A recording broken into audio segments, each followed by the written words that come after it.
네, 부모 교육에 오신 여러분을 주님의 이름으로 축복하고 사랑합니다. 여러분의 자녀들이 말씀 안에서 다시 회복되어지길 원하고, 또한 그러기 위해서 부모된 우리가 먼저 말씀으로 다시 세워지는 그런 은혜의 시간이 되길 축복하고 기도합니다. 제가 부모 교육을 하다 보면 부모님들에게 던지는 질문이 있습니다. 그 중에 하나가, 만약 내가 죽는다면 내가 죽고 나서 그 다음 우리 자녀들에게 무엇을 좀 물려주면 좋겠습니까? 아니면 무엇을 물려주기 위하여 이렇게 준비하십니까? 쉽게 얘기해서 어떤 유산을 물려주길 원하십니까? 라고 하지요. 라는 질문입니다. 그때 많은 부모님들이 고민을 하시는 부분들도 있지만 좀 실질적이고 구체적인 이야기들이 나오는 경우가 종종 있습니다. 예를 들어, 나는 우리 자녀가 나처럼 고생하지 아니하고 어디 쫓겨다니지 아니하고 이렇게 편안한 집에서 살 수 있도록 최소한 내가 다른 건 못 해주지만 집은 하나 해주고 싶습니다. 집 하나는 물려주고 싶습니다. 이런 부모님이 계시고, 또 어떤 분은 우리 자녀에게 내가 그래도 어려서부터 조금씩 해서 주식을 좀 이렇게 투자해주고 있습니다. 주식을 저축해주고 있습니다. 나중에 이 아이가 장성해서 필요할 때 이 주식을 팔아 쓸 수 있도록 이렇게 예금성으로 이렇게 주식을 준비해주는 부모님도 계십니다. 어떤 분은 이 아이가 최소한 자기가 먹고 살 수 있도록 학원이든 아니면 어떤 기업이든 뭐 하나 삶의 터전을 이룰 수 있는 그것을 하나 만들어주고 이 아이가 스스로 운영할 수 있도록 해 주었으면 좋겠다라고 하시는 분도 있습니다. 이런 것들이 나쁜 건 아닙니다. 그리고 할 수만 있으면 또 이렇게 해줄 수 있는 거 나쁜 거는 아니지요. 그러나 우리가 여기서 하나 더 생각할 것은 무엇이냐면, 그것만 가지고는 안 된다라는 것입니다. 그것이 전부는 아니라는 것입니다. 그 어떤 것도 그것이 이 아이들을 지킬 수 없다라는 것입니다. 저는 목회 사역의 시간들이 있다 보니까 여러 종류와 여러 분들을 많이 이렇게 만나게 됩니다. 그러다 보면 그분들 중에는 정말 많은 돈이 갑자기 부가 몇십억이 생겼다가 그 몇십억이 또 순식간에 날아가는 경우도 보게 되어지고, 또한 어려서부터 부모의 기쁨이 되고 위로가 되고 했던 그 자녀가 잘 성장하다가 나중에 삐뚤어지고 또 방황하고 그렇게 부모의 마음을 아프게 하는 경우도 종종 보게 되어집니다. 심지어는 부모보다 먼저 자녀가 주님의 부르심을 받아 떠나가게 되는 그런 경우들도 있습니다. 우리의 미래는, 우리의 앞은 그 어떤 거 하나 우리가 예측할 수 없고, 또한 그것들을 책임질 수 없는 것이 우리의 현실입니다. 그래서 우리 자녀들에게 무엇을 전해줘야 될 것인가, 무엇을 유산으로 줘야 될 것인가, 이것은 우리 부모로서 중요한 고민 중에 하나이고 또 고민해야 되는 내용 중에 하나입니다. 그러면 무엇을 줄까? 라고 할 때 저는 이 창세기에 보면 바벨탑이라는 사건이 나옵니다. 이 사건을 통해서 우리가 함께 잠깐 이야기를 나눠보려고 하는데, 바벨탑은 그냥 우리가 생각하는 어떤 기념비적인 탑이 아니라 큰 성읍입니다.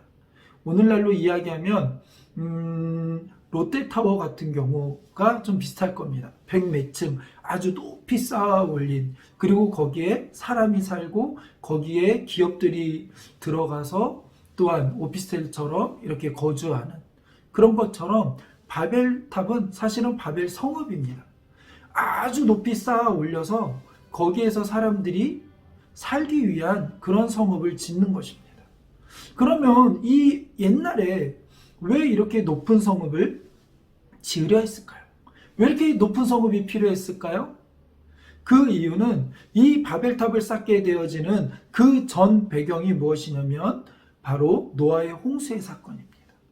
하나님께서 비를 내려서 지면에 물을 가득하게 하고 홍수로 물로 이 땅을 심판하게 되어집니다. 그리고 노아의 가족만 살아남게 되지요. 그리고 나서 하나님께서 노아의 가족들에게 약속한 것이 있습니다. 그 약속은 무엇입니까? 다시는 내가 너희를 비로 심판하지 않겠다. 물로 심판하지 않겠다라는 사실입니다.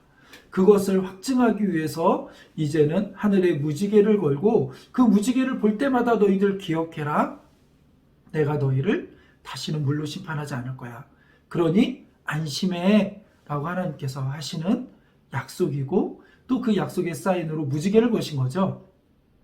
여기서 잠깐 좀 다른 얘기지만 우리가 좀 무서우면서도 또 경각심을 가져야 될 것 중에 하나가 뭐냐면 무지개는 우리는 뭐의 사인으로 기억합니까? 하나님의 약속의 사인으로 우리는 기억합니다.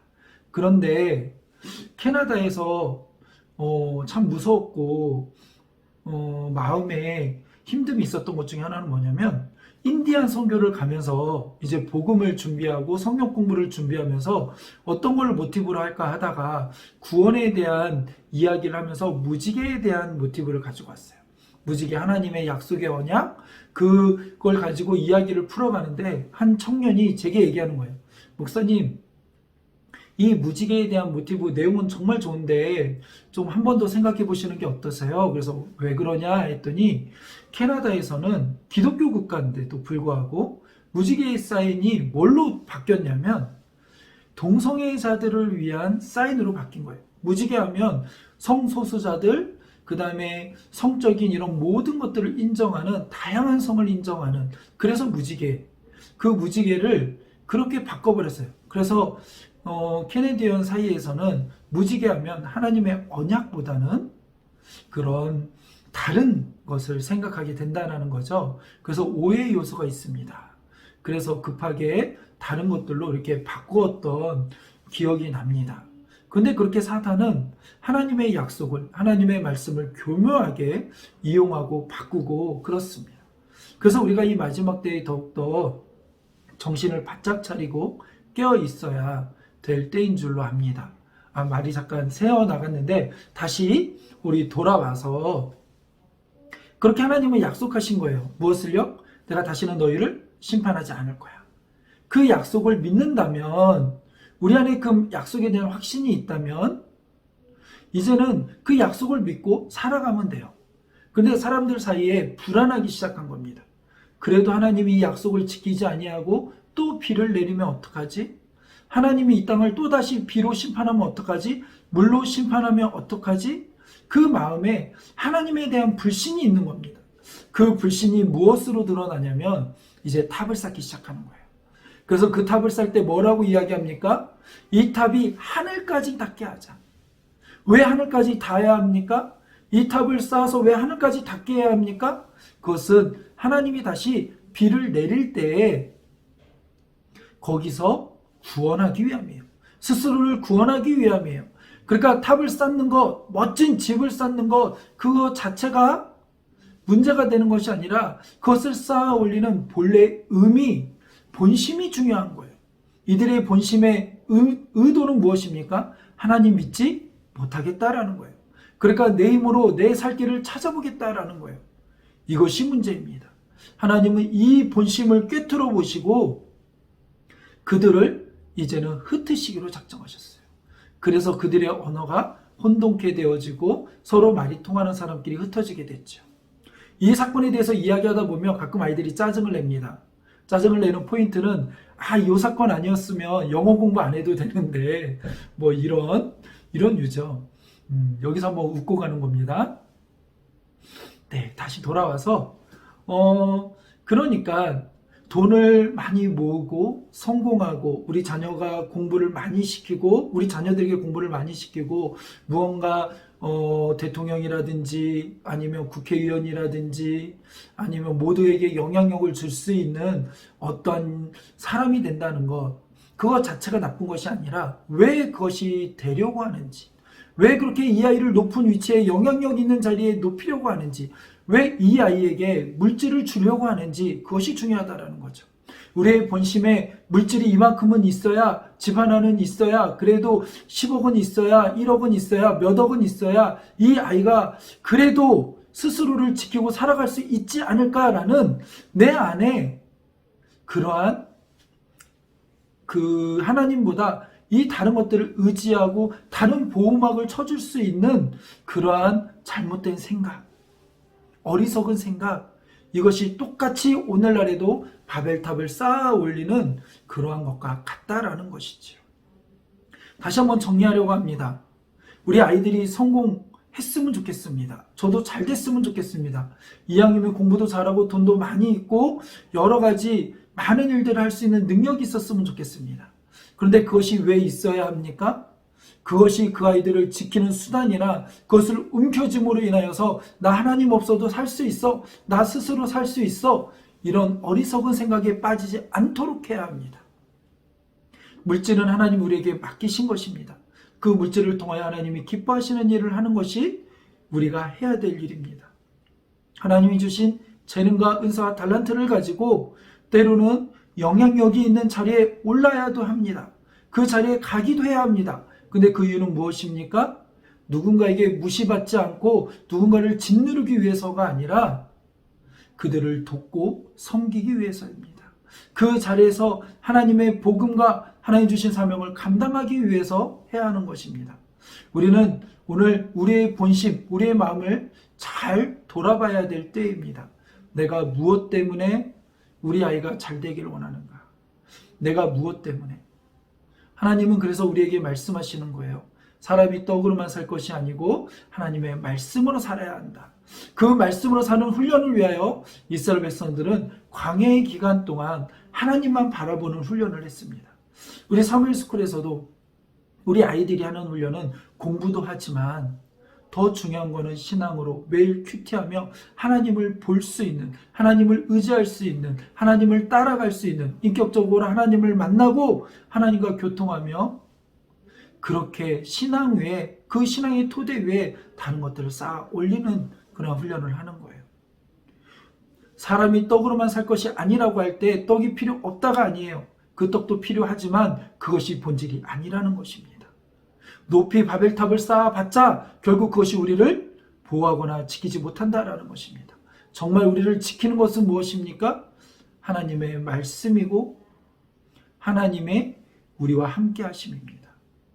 우리 자녀들에게 정말 물려줘야 될 유산은 무엇입니까? 돈도 좋고 주식도 좋고 여러 가지 일터를 물려주는 것도 좋고 기업을 세워줘서 무언가를 해주는 것도 좋고 다 좋습니다. 그러나 그것이 본질이 되어서는 안 됩니다. 하나님의 말씀이 본질이 되어야 합니다. 하나님의 말씀이 없는 그 어떤 것은 아무런 의미가 없습니다. 하나님의 말씀으로 살아갈 수 있도록 우리 자녀를 말씀 안에서, 믿음 안에서 양육하고 키워가는 우리 복된 부모님들이 되길 원하고 기독교 가정들이 되길 원하고 우리 사무엘 식구들이 되길 간절히 소원합니다. 기도하겠습니다. 하나님 감사합니다. 우리는 순간순간 우리의 생각이 앞서고 우리가 우리 자녀들을 위해 자꾸 무언가 해줘야 될 것 같고 마치 우리가 하나님이 됐냐 하나님의 역할까지 그 선을 넘을 때가 많이 있습니다. 하나님 그때마다 우리의 마음을 다시 한번 가다듬게 하시고 우리의 마음의 본질을 다시 한번 돌아보게 하여 주시고 우리 자녀들에게 그 무엇보다 하나님을 알아가는 지식을 전해줄 수 있는 우리들이 되게 하시고 신앙의 기초와 신앙의 울타리를 쳐줄 수 있는 우리들이 되게 하시고 이 아이들을 지키는 분은 오직 하나님임을 믿음으로 고백하며 나가는 우리들이 될 수 있도록 하나님 함께하여 주시옵소서. 예수님의 이름으로 기도드렸습니다.